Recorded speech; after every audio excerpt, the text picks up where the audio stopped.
Knowing what indicators to use and what is the best combination of technical indicators can dramatically improve your chart trading skills. If you use the wrong technical indicators, this can lead to inaccurate price interpretation and bad trading decisions. Technical indicators can make it easy for you to identify current price trends and predict where prices will move in the future. And by developing effective technical analysis strategies, you can increase the amount you earn each trading day.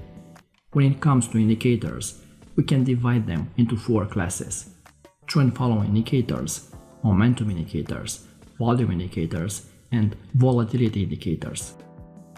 Trend indicators are designed to measure the strength and direction of a trend. If a market is in a strong uptrend, a trend indicator gives you a buy signal, and if the market is in a strong downtrend, trend indicators give you a sell signal.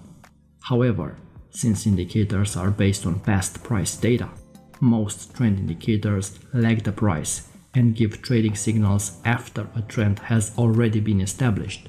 This means a trader will likely miss the initial move of a new trend until a trend indicator sends a trade signal. Popular trend indicators include moving averages, parabolic SAR, average directional movement index, and the moving average convergence divergence (MACD). Another popular group of technical indicators are momentum indicators, also called oscillators. Unlike trend indicators, oscillators measure the relative strength of recent price moves and plot a value between 0 and 100, hence their name. If prices are rising strongly, an oscillator follows and reaches overbought levels, giving you a sell signal. Similarly, if prices are falling, an oscillator reaches oversold levels and sends a buy signal. Oscillators work extremely well in ranging markets, but lead to whipsaws when markets are trending. Popular oscillators include the relative strength index, the stochastic oscillator, and the momentum indicator. Volume indicators measure the strength of a price move by using the information of trading volume. While volume indicators are very popular among stock traders, Forex traders can take much advantage of them, since there are no reliable measures of trading volume in the currency market. Popular volume indicators are the on-balance volume and the check-in oscillator. As their name suggests, volatility indicators measure the rate of price changes regardless of their direction. Volatility indicators rise when markets are fast and fall when the markets are slow.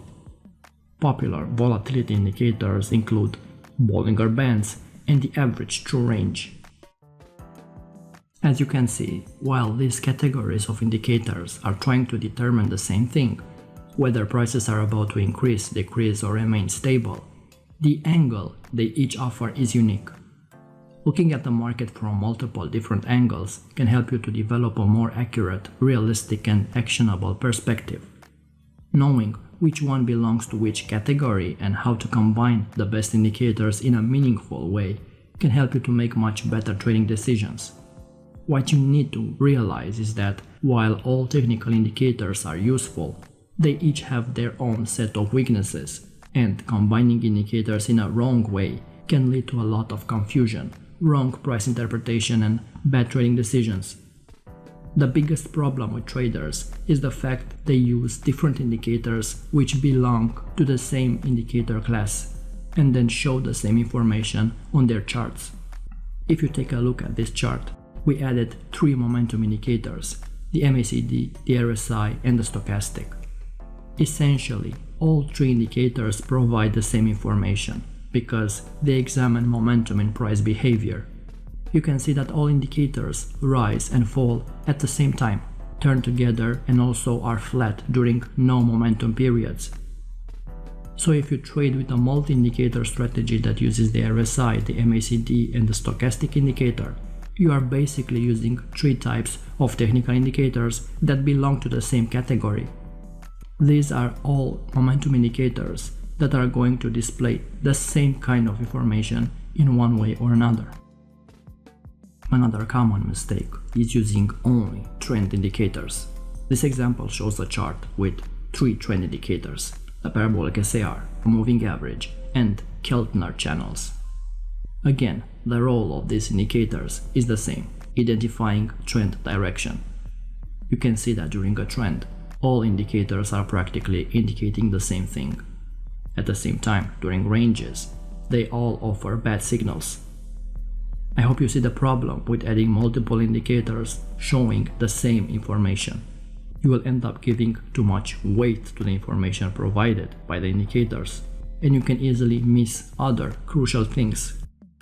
You might use 2 or more trend indicators and you might believe that the trend is stronger than it actually is, because both of the indicators give you the green light and you might miss other important clues on your charts.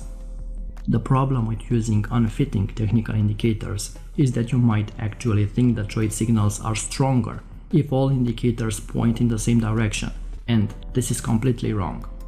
The fix to the overemphasizing information from using indicators that belong to the same group is quite simple. Avoid using technical indicators that display the same kind of information.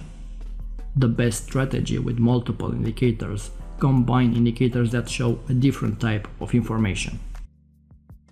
And here's another common mistake: using way too many indicators. Tell me if this sounds familiar.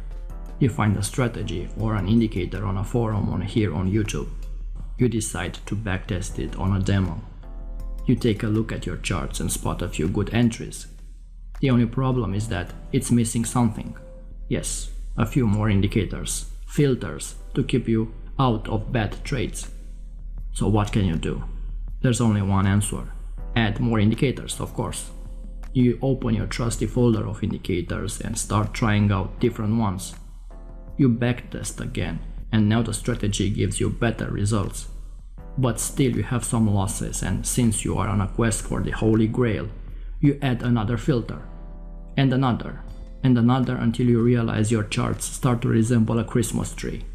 And now you're more confused than ever. Some indicators say short, while others say long, and by the time they all agree, price moved 50 pips and it's too late to enter. What's worse, you realize you started with a potentially good strategy and modified it almost completely. I suffered from the same problem. We all did. You don't need to clutter your charts. Less is more. You might still have a strong belief that each indicator you put on your chart serves an essential role, and you cannot trade without all of them. You don't need to transform yourself into a price action trader, but if your results are not great, get rid of some indicators. You'll see that your mind will be more active and you'll start to analyze price movement from a different perspective.